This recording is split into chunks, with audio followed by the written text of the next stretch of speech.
And welcome back to the Timeline Rewatch with your hosts, Justin and Jacob. We cover all of the Marvel Cinematic Universe movies in chronological order.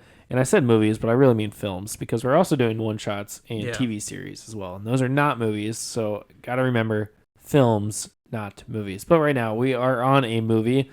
Last week, we covered Captain Marvel.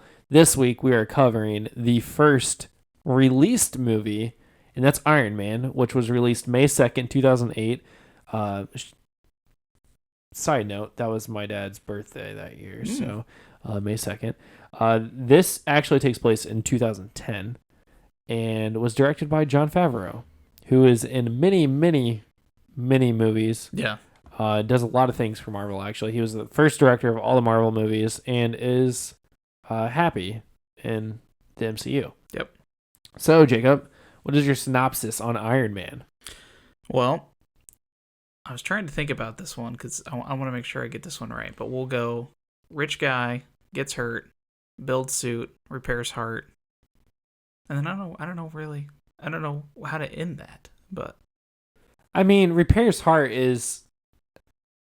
maybe not repairs heart, but maintains life. Well, you could say repairs heart because his core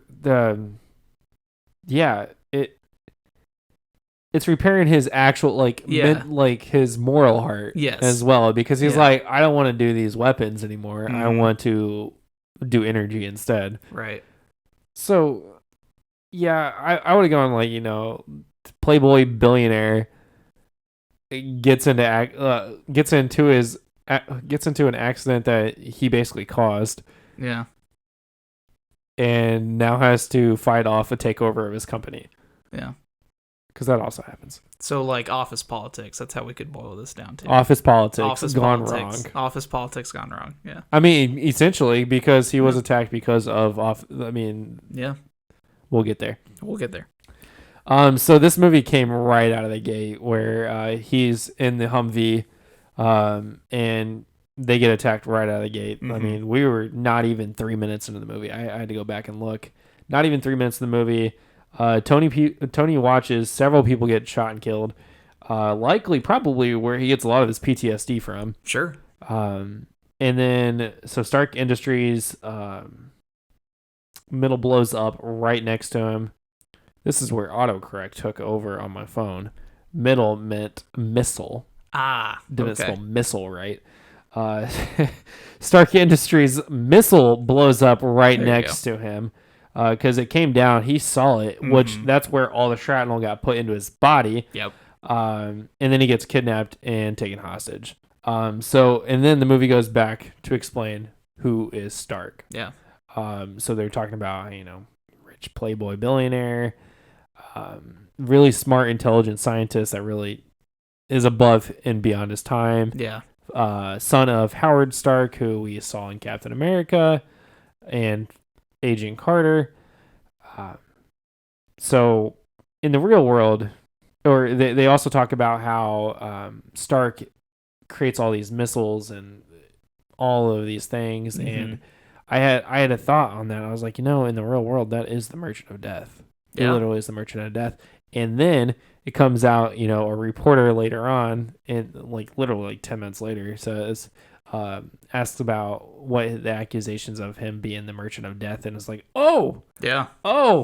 that's topical today. Yeah. Interesting. Okay. So I thought that was really cool. Or not cool, but I thought that was fascinating. Yeah. And I mean, this was, like we said, this was Marvel's first crack at a superhero movie. Yeah. So they were like, we're not going to hold anything back. Like, we're going to just hit this head on. This was Disney's first crack at a Marvel superhero movie. Because you have Spider-Man, X-Men, all of those. But this was the MCU. Mm-hmm. This was Feige and all of them saying, all right, here we go. And this was if it hit, it hit. If it missed, all right, move on. Let's go on somewhere else. Because there was no Marvel Cinematic Universe yet. Yeah. Until Iron Man 2 came out. And Incredible Hulk came out. And then Thor and then Captain America and so on and so forth. But they didn't really know where this was going. So it's good point there. So Stark is supposed to be receiving an award from Rhodey, who is Terrence Howard in the first one. Yes, in the first one. And then changes to Don Cheadle and literally the rest of them. I never looked up why that change is made. I really don't know either, because I thought Terrence did a really good job in this one. I thought Terrence did. I think I might have heard on another podcast that Terrence wanted to do other things. He didn't want to be tied up into one role. Well, because once you're in it, you're in it, and we see that nowadays. Like, it is Don Cheadle is out of it. Like, is Iron Patriot at this point. I mean, once you're signing your life away to the MCU when you sign. I mean, that's every Disney thing, isn't it? Yeah, you're signing your life. That's what away. I was gonna say. Like, I think about the time that Infinity War was in production, a lot of the other cast members felt the same way. That they're like, we are locked in this thing. Or no, it was when Black Widow. For better or worse. Yeah. I mean, they're making their money though. So, and now you have actors like I want to be in this. Like who's the actor that does The Mandalorian? I don't know his name. You know who I'm talking about. Yeah, I know who you're talking about. He wants to be in the Marvel universe now. He was like, I would like to be in the Marvel universe. Now he to me seems like a villain. Yes, in a way, he would be. Like he would play a pretty good villain. He gives me villain vibes.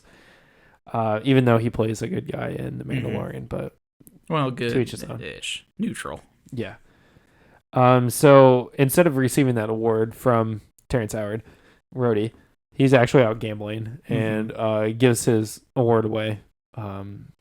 Tries to give it away several times, and he finally actually gives it away as they're leaving, where he meets that reporter from Vanity Fair that asks him about being the Merchant of Death.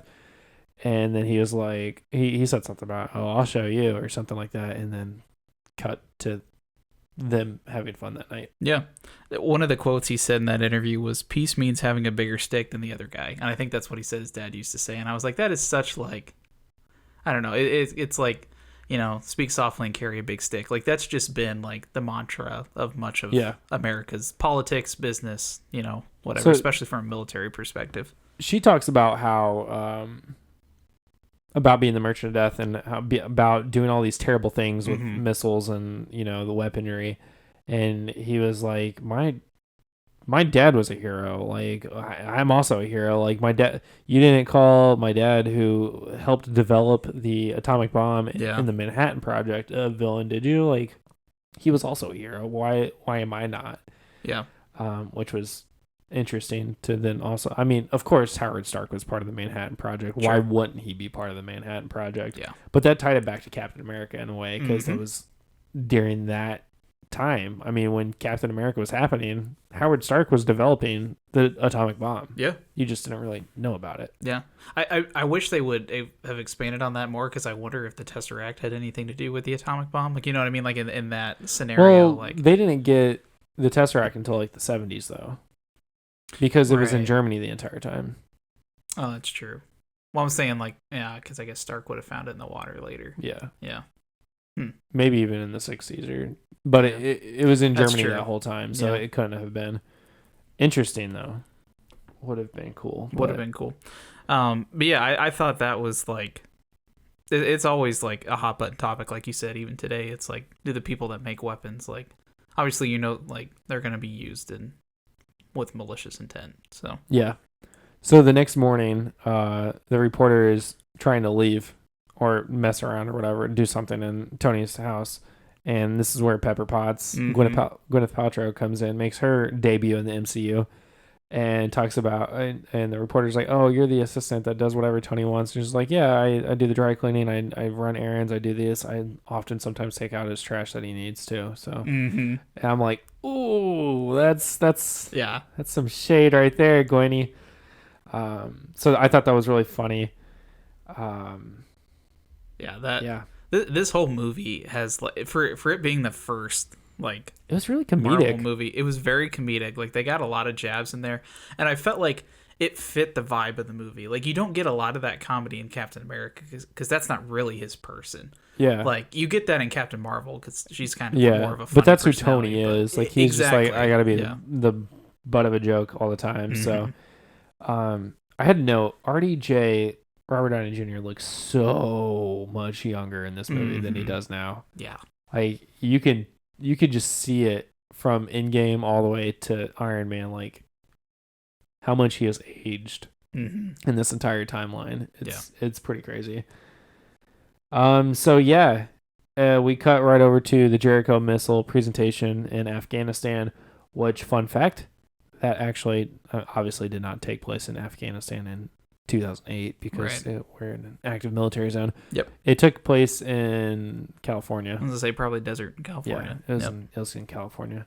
Because I was trying to look up that background actually for something else, and I was like, oh, it's in California. So I was easily able to find pictures. So they do the Jericho missile presentation.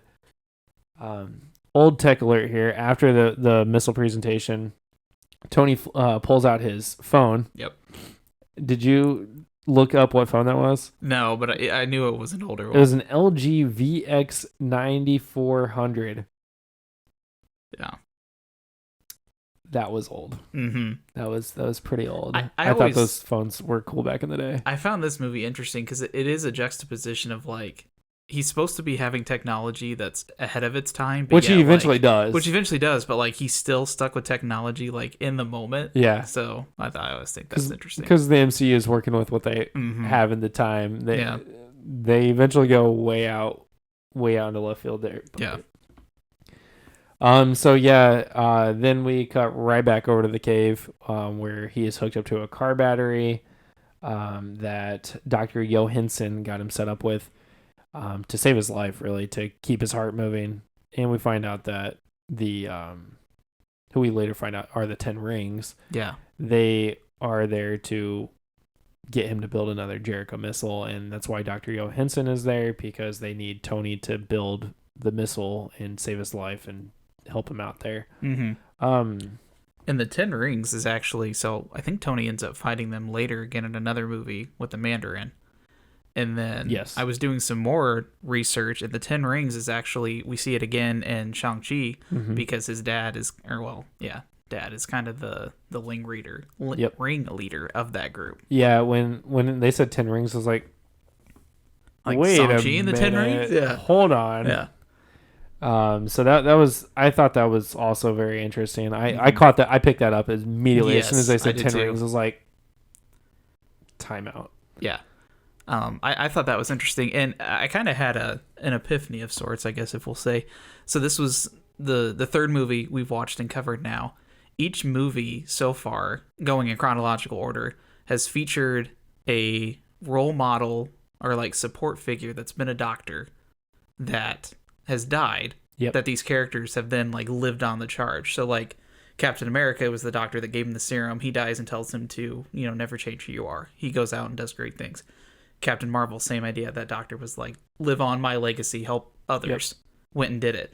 And Johan was like, I'm going to die. Johansson. Johan was the villain in Captain America. Yes. So he was like, even when he was dying, he was like, I'm going to go see my family, but take this gift you've been given. Well, the whole time he was talking about like, oh, I want to get out of here and go see my family, and you're like, oh, okay, cool. They're gonna break out. He's gonna go see his family, and it's like, the whole time he knew my family's dead. Yeah. I'm gonna go see my family now. And what courage? I mean, not necessarily courage, but like it could be implied that his family died at the hands of Tony Stark's technology. Like I think that's. I mean, yeah. I don't think it would be too far of a leap to say that's what happened. No, where was Johan? Johan, now you got me. I know. Johansson. I thought I put because I think they come back to that. Because no, maybe that's not the same village where Tony comes back to and fights everybody. But they do say where he's from. I just don't remember. I know Tony and the doctor met before when they were drinking at a conference in Berlin. Mm-hmm. Which is interesting because it seems like all of the movies that feature Tony Stark have him drinking at a conference somewhere where he meets a villain and they're like, yeah, I hate you, Tony. His bad interactions and like quick dismissal of people from like 20 years ago. Yeah. Yep. Yeah. So that's something to think about in the future, guys. Don't have bad interactions with somebody. Mend your fences. Don't burn bridges. Yes. Otherwise, somebody might try to kill you. You never know who the next supervillain's going to be. And you might be that superhero or just some average Joe, and they will come and kill you for no reason. So that happens. Tony's asked to build the Jericho missile. So they spend a while. Tony basically says, "I'm not going to do that." Yeah. And then Johansson basically is like, "They're gonna kill you. That's not how Tony Stark should be going out. Yeah. You've done so many great things for the world. Like, you can't go out like that." Mm-hmm. So instead, they build the Mark One. Yeah. And breaks out.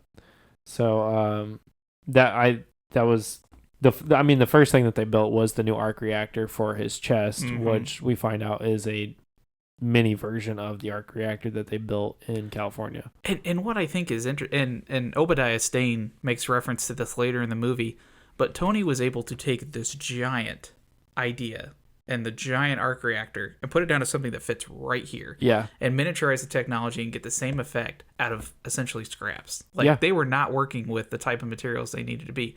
But the fact that Tony, not only, like, on life support, can pull this idea out and make it work with the stuff he's got around him, incredible. Yeah. Incredible. Yeah, no, well, it comes back later when Obadiah is trying to get the scientists to build the same thing for him to build his that's the version. Exact moment I'm talking about. Yeah. And he's just like, Tony Stark was able to do this with scraps in a cave. And the scientist is just like, well, I'm not Tony Stark. Yeah. I'm like, man's got a point. Well, and there's a lot that like Tony's not necessarily worried about job security, but like he's like not revealing anything he does, and he does that in every movie. Like if he comes up with something, he's like, "This is not like I'm not sharing this with anybody else." No, and why would you? And why? Yeah, exactly. Exactly. Yeah. So there's a point where the Ten Rings comes to demand the missile tomorrow. They finish the suit to break out. People go looking for Tony because he's getting in the suit, and all they do is see Johansson. They start screaming. Tony's like, "What are they saying?" They're speaking Hungarian, which was interesting. They speak like three different, because he talks about, the doctor talks about what languages they speak there, and he's like, I only know a few of them. But, yeah. But so at that point, they're speaking Hungarian, which was interesting. I think it more just philosophically speaks to maybe how widespread the Ten Rings organization is, like that they have people maybe from that's true. different nationalities. I don't know. That's kind of going on a limb, but yeah. Interesting though. I just thought about this. Budapest is in Hungary. Ten Rings could. I mean, it's not out of the realm of possibilities. So. We're gonna have to get a Budapest movie somehow. Yeah, like that's what we thought. Black Widow was gonna be. It kind of. But it wasn't all Budapest. It wasn't what we thought it was gonna be. It was after Civil War, not between Captain Marvel and Iron Man, which is what we all thought it was gonna be. Okay, so they get in this big battle. They break out. Tony's out. And he torches everything. I think that's important to note. He's like, not only did he just break out to break out, he torched all of the missiles. Everything. I don't know if it was on purpose or not, but yeah, he ended up catching fire and everything caught on fire. So first thing Tony does back, I found this fascinating. I had to note this. They're talking about how they're going to get him to the hospital, and he says, I want a cheeseburger. Which is exactly what his daughter asks Happy after the funeral. So that's really cool. I didn't pick up on that. I was like, yeah. Okay. Don't cry, Justin. Don't cry. Yeah. Yeah, I thought that was pretty fascinating. I mean, he slowly becomes the person you love to hate. Like, yeah.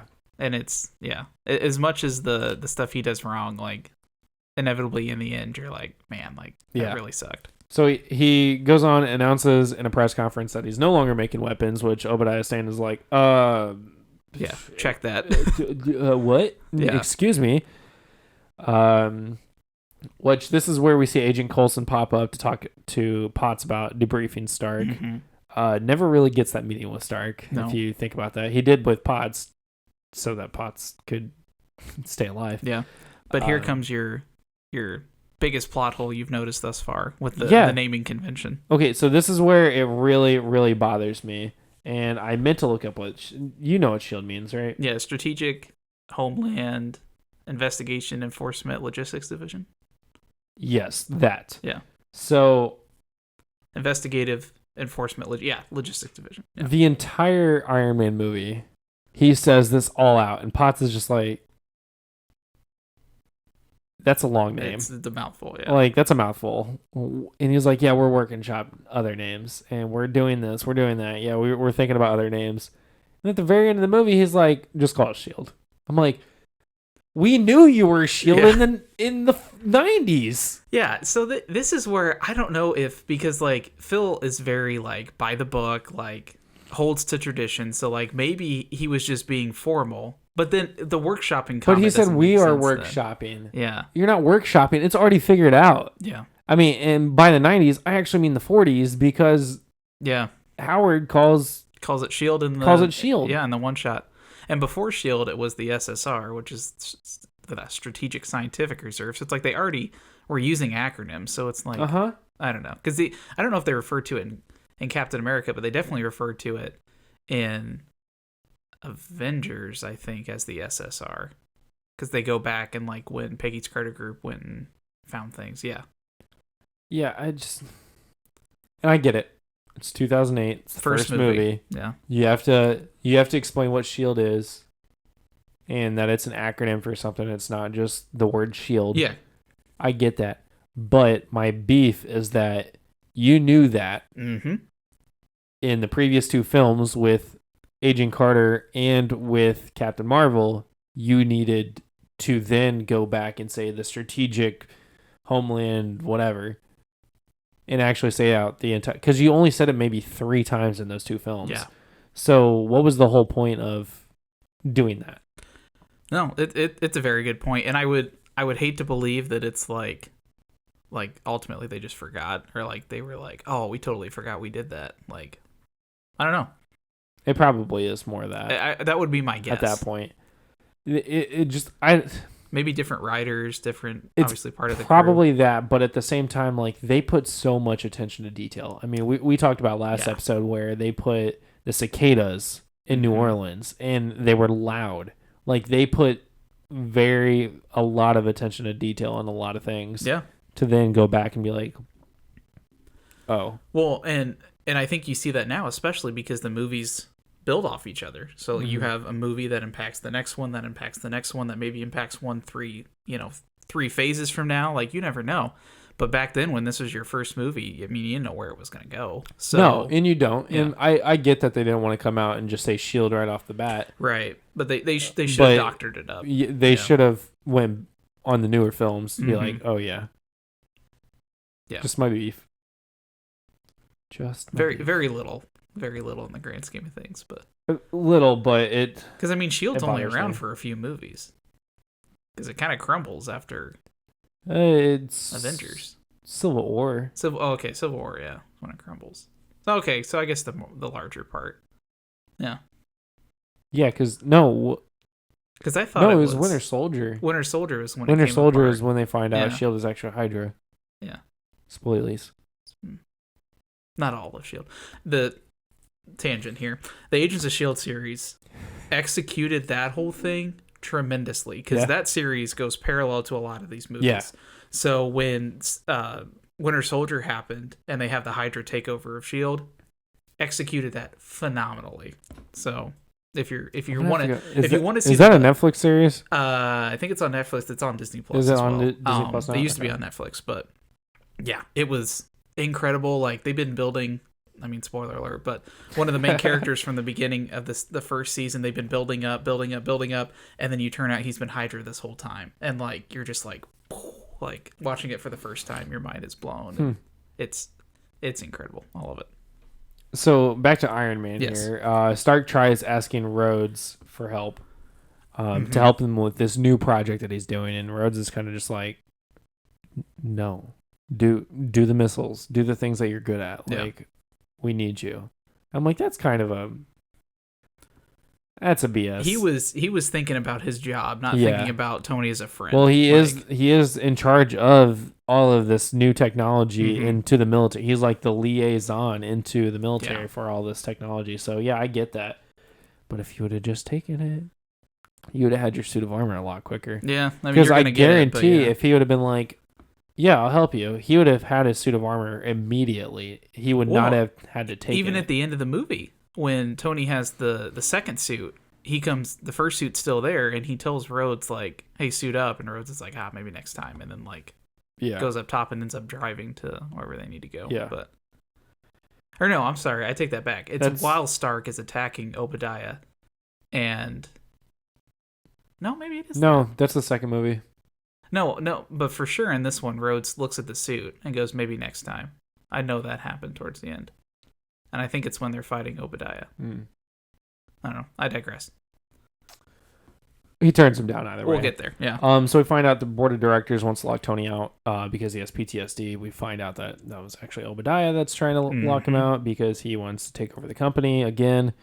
He did that in such a terrible way too. Like, pose for a picture, and then he whispers in his ear, like, "Who's do you think the one that locked you out?" I was like, "Oh, you." I'm like, "Come on, man." Yeah. I was like, "You're a jerk." Yeah. So he can't do anything about it. Tony gets a new arc reactor because his is going bad. So the first one ends up becoming a trophy. Yeah. Stark says, get rid of it. Potts is like, no. Turns out Potts was... It's a good thing she didn't. Right, because it's a good thing she didn't. And we'll talk about that here in a minute. Coulson meets with Tony at the party to talk to him about, I still need to debrief you. And he's like, yeah, sure, we'll set up a meeting at this time. He doesn't show up. No. But this is where Tony dances with Pepper and they almost kiss. So they started building that relationship right there.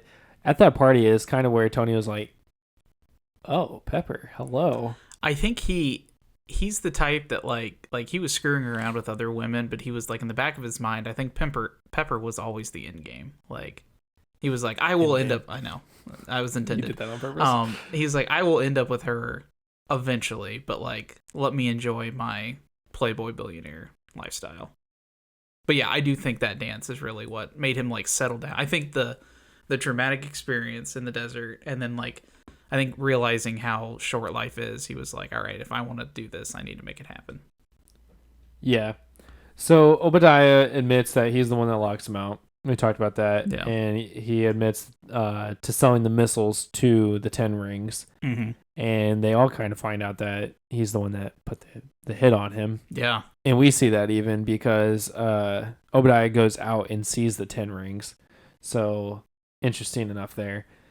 But that was happening like well before, like Obadiah locked him out of the company and everything. Like, to put the hit on him, to like know where he was going to be, Obadiah planned a lot of this well before Tony made the announcement that he was going to get away from weapons. So yeah, this had been in the works. Yeah. So that's when Tony decides he's gonna make the suit a weapon and put the missiles in there and do all the things, and that's where he then goes to the Ten Rings and kind of blows them all, or kills them all. Kills many of them, I should say. I started to put a count on it, then I lost count. But he does go back to the Middle East as Iron Man and kills the Ten Rings who are attacking a village. The U.S. was scrambling to figure out what it was, who it was, who was attacking the Middle East. They end up fighting with them. Yeah. I think this part's pretty interesting because, like, again, this is your first movie, and you have a superhero that's literally going out for vengeance. And, like, just like actually straight up blood. Like, going out for blood. And now, granted, he did save those people at the village, but I think you even take the people out of the equation, he would have went there anyways and blew the Ten Rings to shreds. So, like, and you don't get that from Captain America. Captain America is very much like, I'm going to respond to an incident. I'm not going to incite an incident. And Tony's like, to hell with this. Like, these people, try to kill me. I'm going to go kill them. Yeah. So I thought it was funny that Rhodey was like, what do I tell? Like, what do I say? Yeah. It's like, oh, just say it was a training incident. It's like, I'm not going to say that. And then literally it cuts to him saying that it was a training incident. I thought that was funny and just shows you how much power Tony has over Rhodey and stuff like that. Yeah. And I think that's what going back to our last episode talking about Captain Marvel, I think that's what they blamed the wreck on that killed Dr. Lawson. I think they said that was a training exercise gone wrong. So that seems to be like, I get it. That's the cliche answer. That's what the military says. Yeah. Yeah. That's what everybody says. Yeah. So after that, Obadiah goes out to the Ten Rings, and he demands he wants his own suit as well. Mm-hmm. After seeing the faceplate and everything, and then ends up killing the rest of the Ten Rings, including their leader. So I don't know if we don't really see much of them, but I mean we see references to the Ten Rings. But did he kill the leader, or did he just use that paralyzer on him that he I used on mean, Tony? as he was walking away, he basically was like clean it up or something Yeah, like that, I'm and sure they then killed you him. hear all the gunshots and Yeah. stuff like that. So, so Potts, this is where Potts finds out that Obi tried to kill Mhm. Tony Stark. That was a really interesting scene too, where she's like hacking into his computer Yeah. and everything with a USB flash drive that Tony gave her, and she wasn't gonna do it. Yeah. And then she ends up doing it anyway. He immediately finds out. That's when Coulson is like, Miss Potts, our meeting. And she's like, yep, we're having it right now. Let's go. Yeah. Come on, let's go. This Yeah. dude's about to kill me. Let's go. So I thought that was funny. So I haven't noted there were no designs of the arc reactor in Tony's chest. It was just what Right. Tony had made. And I have this bolded because I thought this was really important. No designs, no dimensions, nothing. However, Obadiah has a tool that fits perfectly Yes. to take this arc reactor out. Yeah, that I don't know how he would have done that. Because it took it out without damaging it. Right. And he knew exactly that he had to unplug something like. Yep. And Tony, all of his mock-ups and everything, he made specific point to say, like, don't keep this on, like, put this on my private server. Yeah. So, like, yeah. I was like, yeah. How did that happen? Mm-hmm. Because it wasn't even like, oh, I just got this tool. Like, it literally fit right on there. He clicked it in. And pulled it right out. Pulled it right out. I'm like. And at that point, too, like, Obadiah had already talked to his scientists, and they're like, yeah, we can't recreate. So it's like they didn't even have anything to go off of. So it's not like Tony had given them, like, here's the gist. It was like they had nothing, but yet, yeah.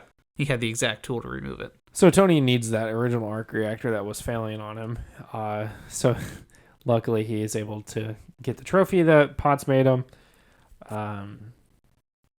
And that's where they have the big battle. I mean, he eventually gets into his Iron Man suit thanks to his robots that were helping him, because he almost crashed and died right there. But then you see the bot that he hates come down and give it to him. And, save his life basically. So that was cute. They have that fight, and I loved it when they were going into this space and he was running out of energy, and they were just like. He was like, I know how much energy I got. Just go. And he gets up and is like, my suit's better and more powerful than you. And Tony's just like, how'd you figure out the icing problem? He's like, what? Click. Yeah. And he immediately froze. I thought that was hilarious. Because that's something Tony obviously never told anybody about. Because it was, he had only ever worked on the suit in his own. But yeah, that's a good point. Yeah. So after all this, Coulson gives Tony an alibi of where he was. He was on some yacht doing whatever. And Tony's just like, yeah, I'm Iron Man. And the movie ends. Yeah. It was a good one. Don't get me wrong, it was a good movie. Not my favorite one, but it's probably one I've only seen maybe 3 or 4 times. It's my favorite out of the 3 we've watched so far. Okay. Because I love how, like, you kick this off with a bang. And, like, that's the movie I would want to make the pinnacle of the franchise. Like, if you're going to start anywhere, start there. Yeah. I mean, it is. So we missed the Captain Marvel rankings. Where do you have Captain Marvel ranked in, between that and Captain America? Yeah. I have it above Captain America. Okay. So I had it below Captain America. I thought Captain Marvel was good. I thought the references were really good. Mm-hmm. I in comparison, if you put Captain America's original air date in 2021 or whatever your Captain Marvel came out, would it be better after you have done 25 movies or whatever? Oh, well, yeah, I'm sure like, it would have been in better. Comparison, I feel like the two were so close. I had to put Captain America above because you didn't have 20 years of technology or 10 years of technology or whatever. Yeah. So I put Captain America as 1, Captain Marvel as 2. This week I put Iron Man as 3. See, I have Iron Man at 1. So Yeah, it's I don't know. There's just we're something literally about flipped. it. Like I mean, it's probably me being biased, but I love the music in it. I love the cinematography, the snarkiness in it. The snarkiness in it. Like they couldn't have. Again, we talked about this I think in the intro or in our first episode that Marvel just cast the right people for the right roles, and like you couldn't Robert Downey Jr. was the perfect person. Well, he literally was because he was. I mean, they talk about a lot that Tony's fighting his inner demons with alcohol abuse and everything, and that's exactly what Robert Downey Jr. was also facing. They were both dealing with the same issues. So I thought that was that to me was really fascinating. Well, and I had a note here, like after watching the movie and thinking about it, it was like I feel like Tony is the most authentic hero. And granted, we're all not Playboy billionaires, so maybe not the most relatable, but I think the most authentic in the way that like your life's work has been this technology, and then you actually see what it does, and then you're like, I'm gonna completely change things, do better. But then like he still has those authentic human reactions. Like he builds the suit to go kill the Ten Rings because they like messed him up. So it was like that would have been an authentic reaction. He's got the same way with the military, and he doesn't let people tell him what to do. And I feel like that's a very authentic reaction. He's like, I'm Iron Man. Like, what's it? Like everybody else, superheroes historically have just hidden their identities, and he's like, so what? He's like, I'm Iron Man. Like, what are you gonna do about it? And I just feel like he's like. Captain America was so rah patriotism. It's hard to kind of get behind that, and maybe that's just today's day and age. You know, back in World War II, I think it would have made sense. But it was just, I feel like Tony's the one that I was like, I think he's the most authentic. Starting from now till Endgame, I think he's been the most authentic hero. Yeah, I mean, he literally wears his heart. I mean, he yeah, he's you know exactly who he is. He's very out there. He's very not secretive, other than his research and designs and all that. But he's never shy of who he is. He's never afraid to doesn't back down from a challenge. Doesn't back down from a challenge. And like there are times coming up in the movies where Captain America's like, well, I did the wrong thing for the right reasons, or maybe that's the wrong way to put it. Did the right thing for the wrong reasons. And like he was always like even in Avengers, he's like, this is what we're doing because this is what we historically have done. And Tony's like, well, why not think outside the box? Like let's think about this a little bit more creatively. And Tony is also in future movies the one that's willing to put his life on the line for the sake of others. And you don't get that initially from him, but like he's the one in Avengers that takes it back up into space, almost dies, and then in Age of Ultron, he's like he's the one that wants to try to end this because he created it. And then and see an Endgame, he, spoiler alert, makes the ultimate sacrifice. So it's like at the end of the day, I don't know, I just feel like he was the one that's most dealt with things, I think, is inauthentic. And maybe that's because he's a human without any like medical aversions. Like Captain America's got the serum, Captain Marvel was on an alien planet. Like he's been legit the first self-made superhero.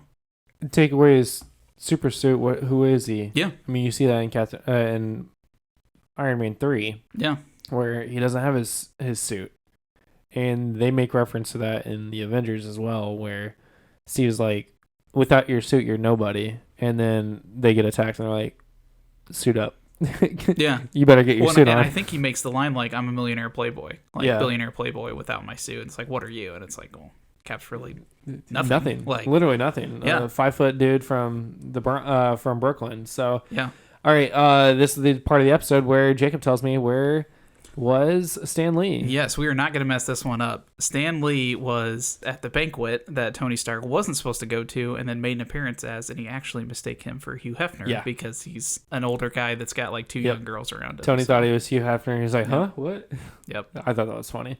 Yeah. And that was his first appearance in any movies. Correct. In the MCU, obviously. Mm-hmm. So the post-credit scene, this is where I have my second beef, and this is probably why I put Iron Man down below. Sure. Well, again, I get it. First movie, you have to explain, but chronologically, I don't like it because of these flaws. In the post-credit scene, this is where Nick Fury meets Tony.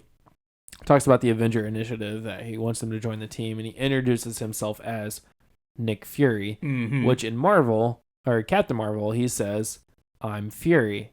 What does your mom call you? Fury. What do your kids call you? If I had kids, they'd call me Fury. I don't go by Nick. I don't go by Nicholas. None of that. I am Fury. So it's like, why are you introducing yourself as Nick Fury now? Right. And they even make reference to that when his boss is the Skrull. When Talos is impersonating his boss and he calls him Nicholas, that immediately alerts Fury to like, exactly. That is not who I think exactly. he is. Yeah. So I'm like, why Again, I get it. It's the first movie made, but it's just like, come on, man. Yeah. All right. So before Groot, not the tree, interrupts, I think that wraps up this episode. Yeah. I think that was a pretty good call there. If you have not already, follow us on social media on Facebook, Twitter, Instagram, TikTok, and YouTube at Timeline Rewatch. You can follow us along. Like and subscribe to our podcast on all your podcast apps that you listen to. Apple, Spotify, iHeartRadio. No, there's a lot. I mean, there's a lot, but like those are the main ones probably. So, yeah, you can catch us all there. And if you have not shared this with a friend, please do, especially if they like the Marvel Universe. I think they should get a kick out of this. And if you have any plot points that you think that we missed or you see future plot points coming up, be sure to let us know. Hit us up on social media or email us at timelinerewatch@gmail.com and let us know what you think about the podcast, the episodes, us as individuals, personally, professionally, whatever you want to say. But yeah, until next week, guys, have a good one.